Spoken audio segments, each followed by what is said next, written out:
वो तस्वीर जो वायरल हुई, वो तस्वीर जिसने डिफाइन कर दिया कि युवा आज की तारीख में क्या चाहता है सिस्टम से। आज के इस बड़े फैसले के बाद जब आंदोलन वापस हो रहा है, छात्र अपनी जीत बना रहे हैं, आपका पहला रिएक्शन? मैं लाइव कर रही थी एक न्यूज चैनल के साथ और पीछे से मुझे किसी ने फोन दिखाया और कहा कि इस्तीफा। और मैं लाइव थी और मैं खुश होकर मैं ताली बजाने लगी। तो सबसे पहले तो मतलब इट्स लाइक दिवाली, हम दिवाली मना रहे हैं, पटाखे नहीं है, पटाखे के बदले हमारी आवाज की गूंज है।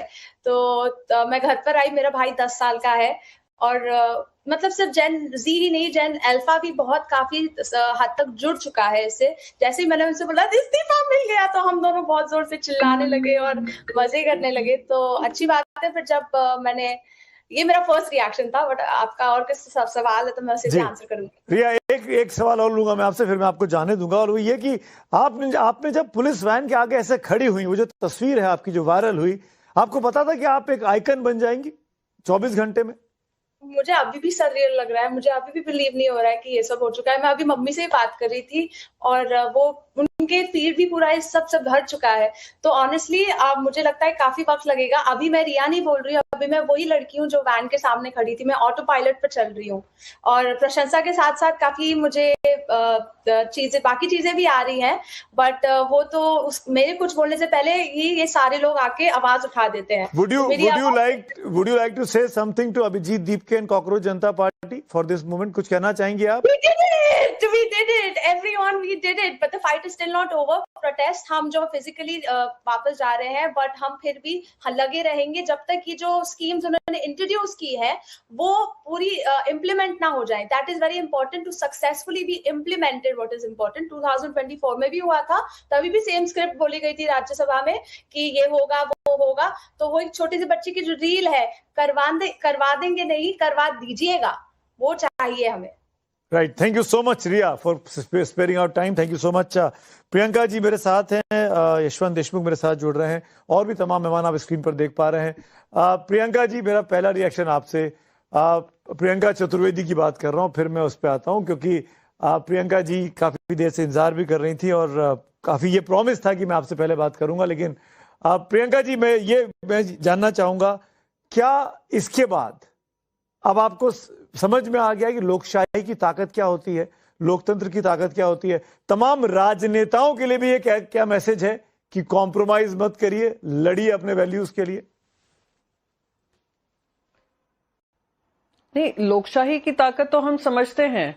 लोकशाही की ताकत सरकार को समझाना बहुत जरूरी था।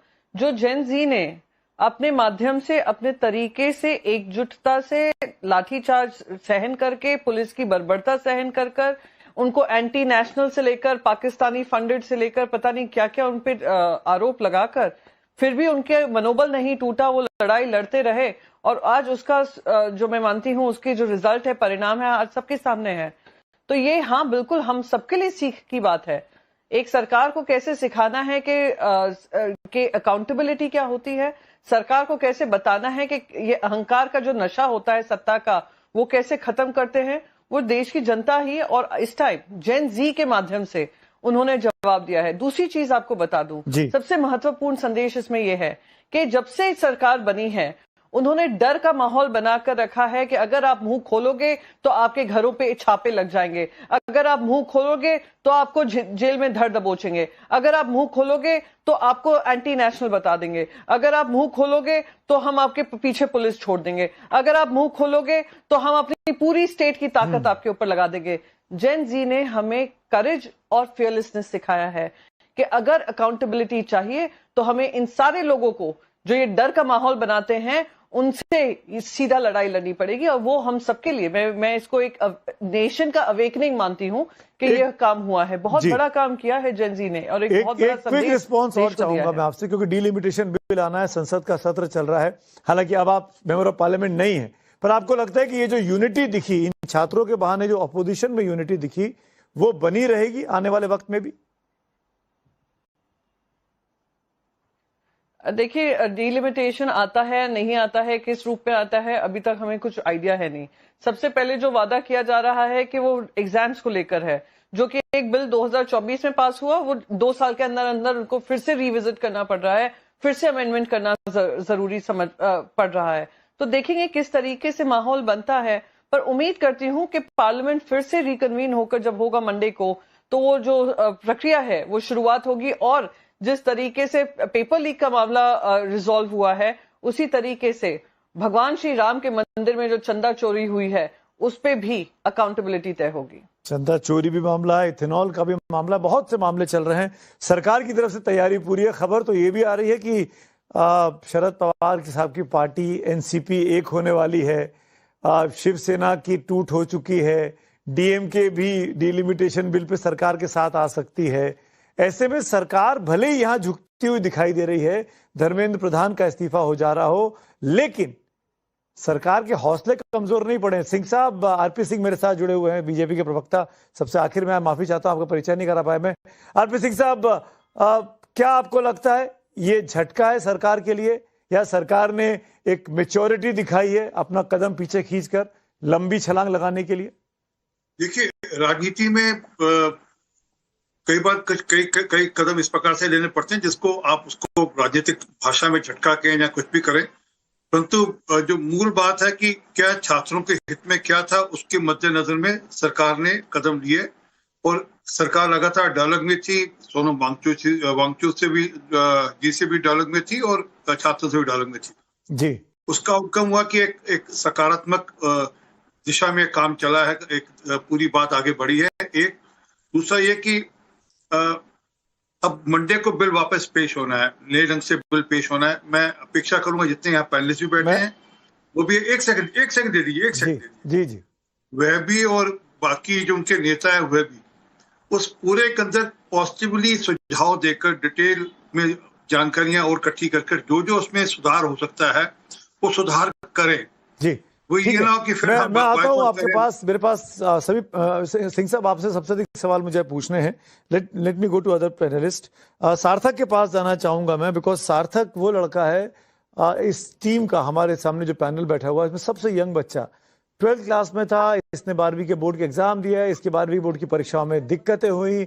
इसने ओएसएम की जो जिस कंपनी को ठेका दिया गया और किस तरीके से ठेका दिया गया उसका पर्दाफाश किया। सार्थक जैसे इस टेक विसल ब्लोअर को संसदीय समिति ने बुलाया, उसके सामने पेश हुआ। सार्थक, क्या मुझे सुन पा रहे हैं? ये आपका फ्रेम फ्रीज है। yes, सार्थक, what is your reaction today? आज आप कैसा लग रहा है? सरकार ने एक मामले में गलती मानी और इस्तीफा लिया अपने मंत्री का।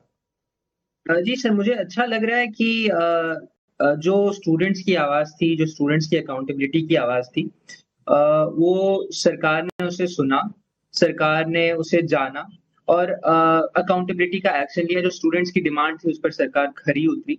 तो ये जानकर खुशी हो रही, ये भी जानकर अच्छा लग रहा है कि प्रोटेस्ट्स और जो भी मेथड्स हैं जो स्टूडेंट्स अपना रहे हैं उससे सरकार के पास हमारी आवाज जा रही है। ये जानकर बहुत अच्छा लगा। That was my entire reaction today. जी सार्थक, एक सवाल और फिर मैं आपको जानने दूंगा।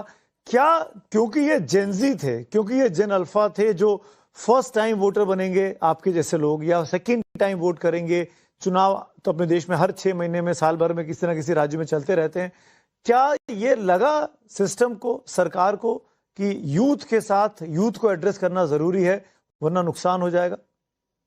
सर, कोई भी डेमोक्रेसी में सारे सरकार का यही काम है कि सिटीजन्स को एड्रेस करे। तो जो भी सरकार ने जो किया है वो सिटीजन्स को एड्रेस ही किया है। तो आई वुड से कि सरकार को ऐसा लगा ही होगा कि यूथ को इससे हानि पहुंच रही है। जो शिक्षा, जो अभी हमारी शिक्षा प्रणाली में चल रहा था, उसे सरकार को ऐसा लगा, ऐसा प्रतीत हुआ कि यूथ को इससे हानि होगी और सरकार ने ये कदम उठाया।